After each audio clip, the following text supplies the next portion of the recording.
Okay, hi. So I got an ask a while ago on Tumblr about these Nebula shoes that I painted, and I know it's been a while, but I've been traveling and stuff, so I'm gonna make the tutorial now.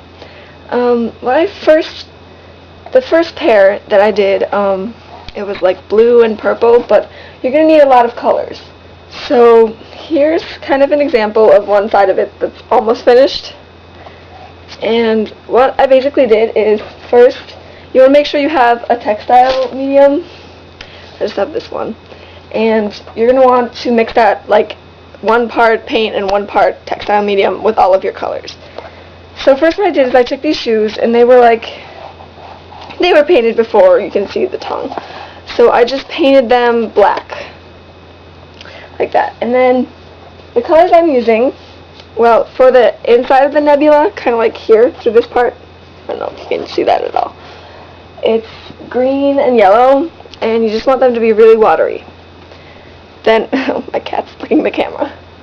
Then for these parts of the nebula, like, which is the more designed part, I have 4 colors. The lightest color is going to be like blue.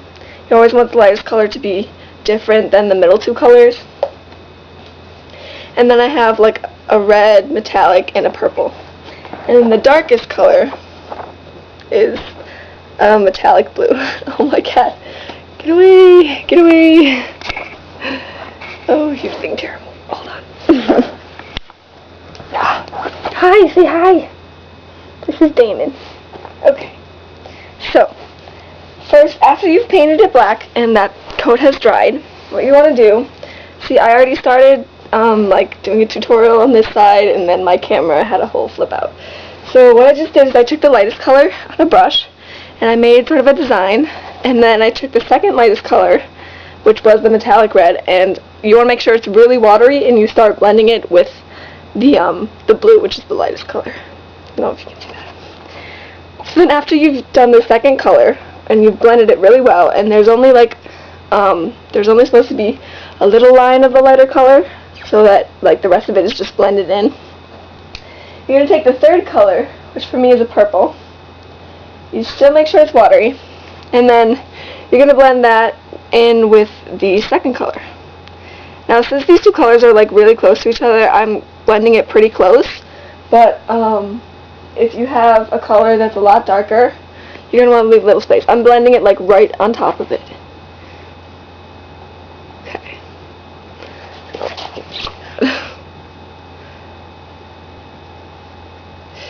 Here we go. Okay. And also, depending on how you want your nebula to look, it can be more or less watery. I'm just doing mine really watery because the black that's under it helps kind of design the nebula. It kind of makes it look more realistic. Okay, so now that you've done that, you're gonna, oh, my animals are running around. You're gonna want to take the darkest color, which for me is like this metallic blue thing, and you're gonna want to blend that in with the other 2. Not too much though. This one I usually use really watery because it's just a really bright color, and the watery helps it blend more. I don't really use too much on my brush. Oh, my cat. He's playing with the string of the camera. Oh my god! Go away! So, stop! So there you go. Hold on. Then, what I have is, instead of just a black under that, I'm going to do a little silver. You don't have to do that. If you blend it in really well with the background, you can just keep it black. But I have like a silvery color, and I haven't mixed this with the textile medium yet, so I'm going to do that.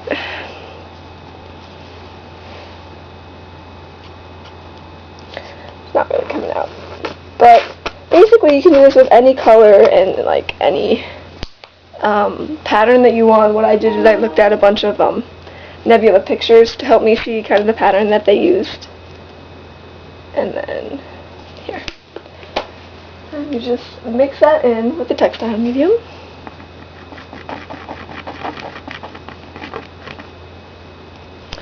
And then what I'm doing is I'm going to take a little bit of that silver color. And since it's not really blended really well in, since the blue is kind of bright, you can see exactly where the black is, so I'm going to blend in some silver just so you can, well, just so it blends in better with the background and it looks like it's fading. And if the colors are kind of too blotchy, you just get more water on your brush and it does really well. Okay, so that is part one, as you can see. And then what I'm doing in between, I don't think I'm going to like actually do painting this part because I'm not done with the designs on this side, but I'll show you. I just take the green and the yellow and then I put them right next to each other on the palette so that you can kind of like dab in between them. And then here, really hoping this is visible, you just, in between the pattern, you just want to like dab kind of randomly with your brush with the green and yellow so that it doesn't look like it's really planned. It's kind of spontaneous. You see, it's like brighter in some parts and not in others. And then after that, all that dries, I took my lightest color. You can use like the pink or the purple. You can use whatever color you want, just not the darkest one. And I splattered for the stars, and then I did a couple like crosses so that they would look like stars and X's. Yeah, and that's what I did. And then after you finish, you're going to want to spray it with a protective spray so that the paint doesn't wear off or like wash off in water. It shouldn't with a textile medium, but you just want to spray it to be sure. And then later, I was going to do the tongue, but I haven't done it yet. So what you want to do is you just want to paint it black like the rest of the shoe. And then since it's in between, since there are patterns on both sides and they don't necessarily match, you're going to want to make the tongue kind of connect them. So since there's like one here and then there's one here, you're going to want to make it go right there on the tongue.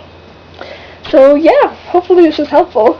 I apologize for it taking so long, and have fun painting.